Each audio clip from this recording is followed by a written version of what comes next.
মালিক রে, আমি বড় পাপী, আমি বড় গুনাহগার। ও দয়ার আল্লাহ, আমি 10 বছর তোমার গোলামি করি নাই, আমি 20 বছর গোলামি করি নাই। আল্লাহ, আজকে মনিরুল ইসলাম শরীয়তপুরী আমার ভাই শোনা গেছে তোমারে বন্ধু বানাইলে ওই জান্নাত পাওয়া যাবে। মালিক রে, তুমি আমারে দাও না মাফ কইরা।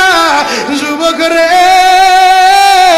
যদি কেউ আল্লাহরে বন্ধু বানাইতে পারে তার কোনো আর চিন্তা নাই, তার চিন্তার কারণ নাই গো বাবা।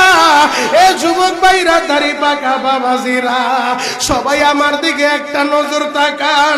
এই যে দেখেন আমি হাতের ভিতরে আহারে টিস্যু দিয়া কাফনের মতো একটা দৃশ্য বানায় ফেললাম। এমন একটা কাপড় আপনার শরীরে একদিন উঠে যাবে, আমার শরীরেও একদিন উঠে যাবে। ও চেয়ারম্যান ভাই।